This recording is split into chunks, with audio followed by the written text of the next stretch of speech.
a lot of people know how we started. It was basically a challenge by my boss a few years ago.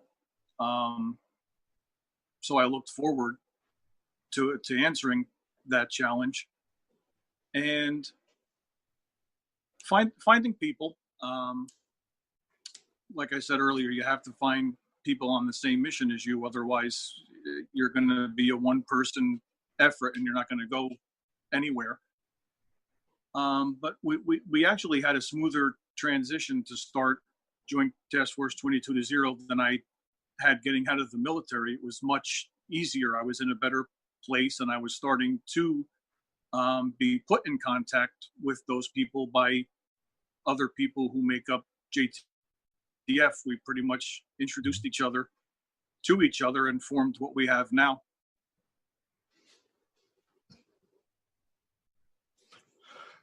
So would you say that the answers that you needed as far as overcoming those hurdles, were they obvious to you, or did you sort of stumble upon them and kind of hit the wall a few times?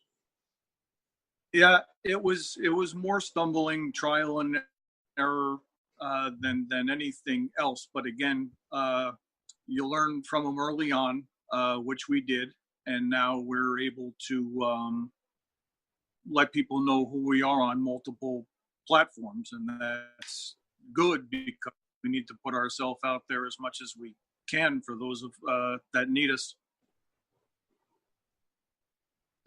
Yeah. So when you were starting up your nonprofit, maybe you can talk me through sort of what that looked like during the startup stages, so that maybe somebody that's watching and wants to start up something similar, maybe a different venture, but a similar nonprofit or whatever. How would you describe what that startup process looked like? You have to find those people to make up your committee or board. Then the next step is getting all those people's names, information on the application through the IRS website. Once they respond back and you officially become a nonprofit organization, you just move forward with your organization's mission as soon as you get the go ahead from the IRS to say you're now recognized as a group of people that can do this. And really that's the biggest hurdle, is getting the application and getting it accepted, which gives you plenty of time to get more people and, formally announce your mission to those people you want to put out to. Everything pretty much fell into place from there once the paperwork got sent back to us. So what would you say was a particular thing that compelled you to go in this direction and to start this? Finding a lot of people interested in our event is what prompted us to turn our event into a nonprofit, and then seeing that the numbers were there with that, back when we started, it was 22. We felt compelled, I guess, as a group of people that all thought we should be doing more, and turn that ruck march we did a couple of years ago into what we are now, which is a multi-platform nonprofit for, advocating towards vets and first responders dealing with some bad stuff. Yeah. Do you think that there is another profession out there other than what you're doing now that you would want to dabble into? Probably not. No, like I said, I just turned 46. So if I wanted to do something else, I would have done it a long time ago. I'm happy doing what I do now. And like I said before, I don't look back and say, I wish I would have done this or that differently than what I'm doing now. Excellent. So if you're to kind of look at yourself and pick out what a character strength would be, what would you say that is? That your greatest character strength is? Wow. somebody who's not me could probably answer that better, because I really wouldn't know. I wouldn't be able to name anything. So can you name something that maybe is your greatest weakness that you struggle with?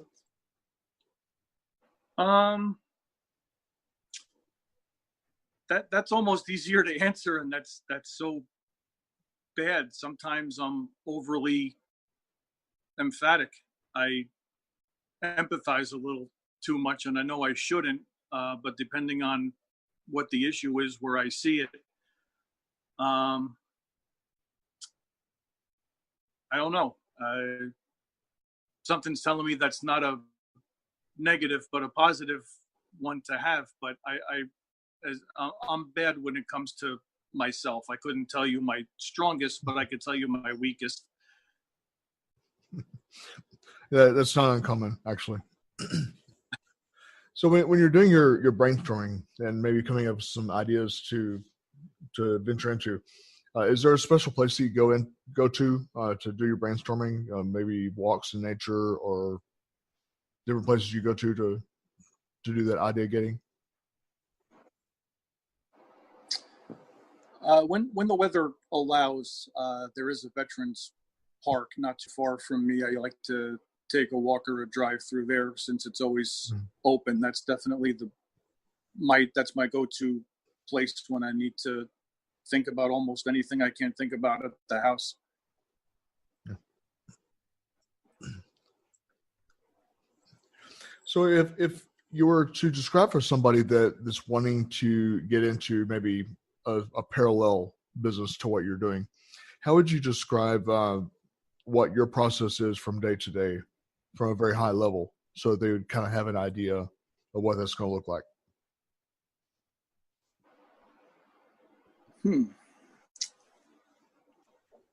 Well, being the kind of group that we are, we post a lot. We have a Facebook group, a Facebook page, a Twitter, and an Instagram, and that's more or less how we get our stuff out day to day. Whether it's just a positive meme of reinforcement.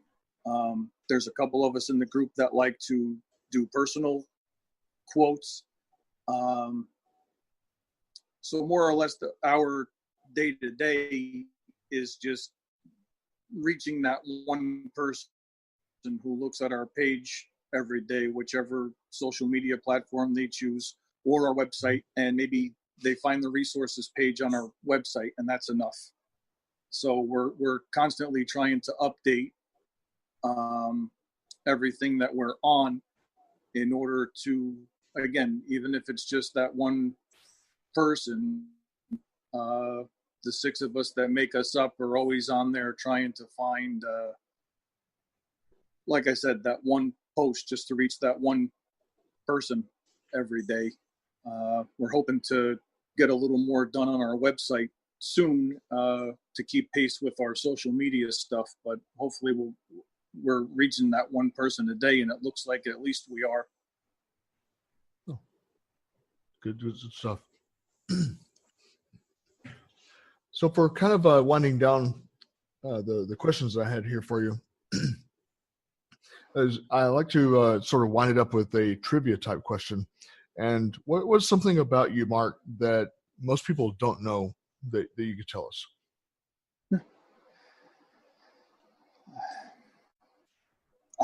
I really don't know.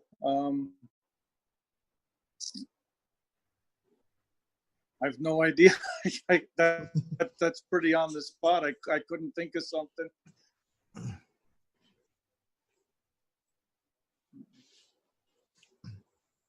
Well, that's okay. Now, the people that are listening, obviously, are going to want to need to have ways to get a hold of you, as far as contact methods, and is to be able to reach out either social media or what have you. How do they do that?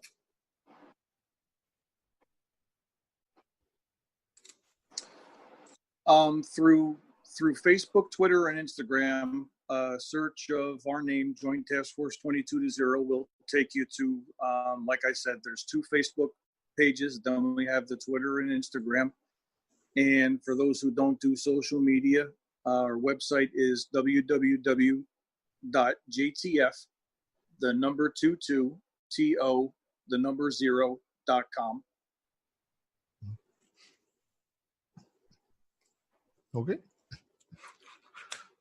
So that gives everybody a way that they can, certainly reach out and look into, your organization and be able to help you, to join forces with you, to be able to be part of that program and to really just make sure that this is something that we can put to an end.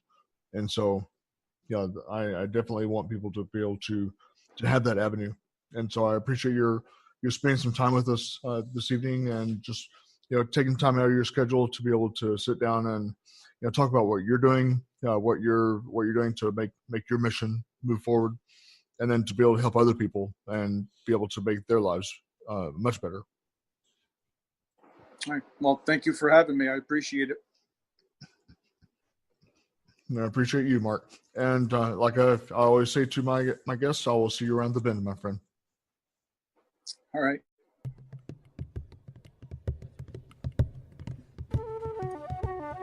You've been listening to Legacy Cast. Thank you for joining us today, and be sure to come back next time as we speak with more top influencers, industry experts, and business owners from around the world.